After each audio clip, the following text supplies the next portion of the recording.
Hey, Proven Not Perfect. I hope you're doing well. Look, I want to talk to you today in this August conversation around a word that I think many people misunderstand, and that word is kindness. Today, I want to talk about kindness. Now, why? Why do I want to talk about kindness? Because I think that it's one of those words that's underappreciated in business. When you look at somebody's resume, how often do they feature kind leader? Sounds silly, but this is perhaps a missing element that so many leaders have, and that is the requirement of kindness. So, first and foremost, when we think about kindness, let's kind of ground ourselves on the definition. Kindness is having empathy. Kindness is considering your viewpoint in the context of the situation and the other person's need and what the situation requires and asks for. Kindness is being willing to hold back when the situation requires you to do so. Kindness is pivoting when a situation doesn't allow you to bring your best self forward. That's kindness. It's kindness to me anyway. So if kindness is as important a leadership trait as any other, then why is it so many people seem to misunderstand kindness as a value that's prominent and important in leadership? Well, I would say, in particular for women, there's been a bit of a tax that's been associated with kindness. There's been a bit of a misconception that goes along with kindness. Kindness has been mistaken for weakness. Kindness has been mistaken for perhaps a Pollyannish viewpoint, an optimistic viewpoint of a situation that otherwise is calling for a bit more of a realistic view. I think that for women in particular, stepping out and standing out on our opinion of kindness requires us to completely own who we are in a leadership environment. And regardless of what is being said, being thought about our position around being a kind person, you do it anyway. Because to quote one of the great voices of influence, people don't remember what you say, but they remember how you made them feel. So if we truly believe that, I think the leaders that lead with kindness really get it right. Now, kindness doesn't mean pushover. So I often love to say the phrase, don't let the smooth taste fool you. Period.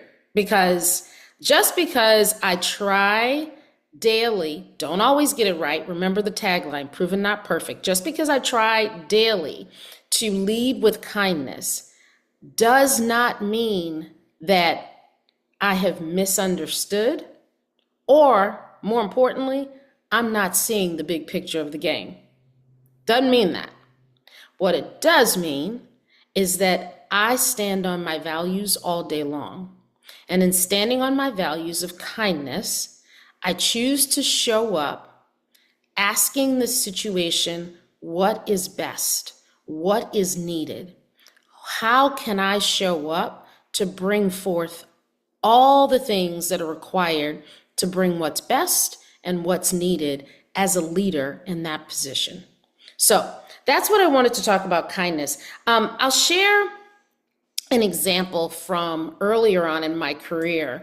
I can remember distinctly being in a situation where it was pretty clear that my kindness was mistaken for the lack of edge to advance the mission.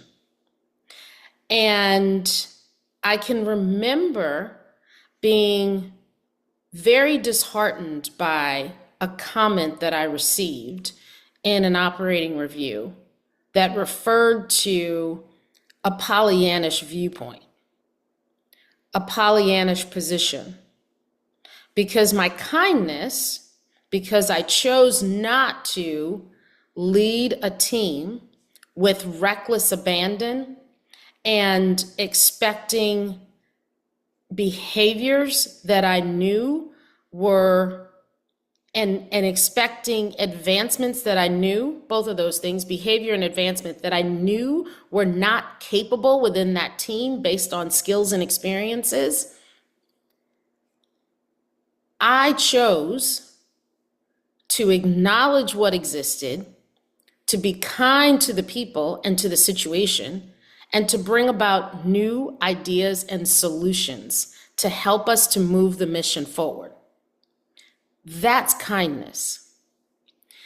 Through a display of my own courage and boldness to show up to a conversation with advanced leadership and make it clear that I was not going to ask, to push, to be overly aggressive when the situation, the people, the skills and experiences did not allow me to advance perhaps what we would have wanted to advance. I wasn't going to do that. As a result, I was kind. I was kind to the people. I was kind in acknowledging the situation, and we still got the mission solved and advanced, but with consideration. So today, if you are battling something where kindness is your mode of operation and you are being misunderstood because of it, stand 10 toes down. Stand in your integrity, be who you are, show your strength, because if you do stand 10 toes down, stand in your integrity, show the kindness that the situation and the people are asking for, your strength will prevail and the situation will improve and you will advance, period. And most importantly, when people look back at what you did years from now, they will recall how you made them feel. So that's what I have for you today in these August conversations, keeping it light, keeping it bright, keeping it brief, but hopefully keeping it impactful.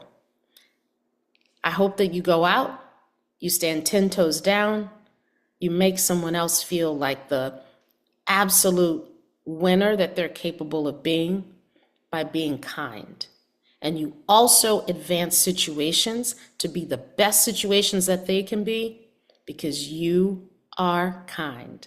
Proven not perfect. Thank you. See you soon. Bye.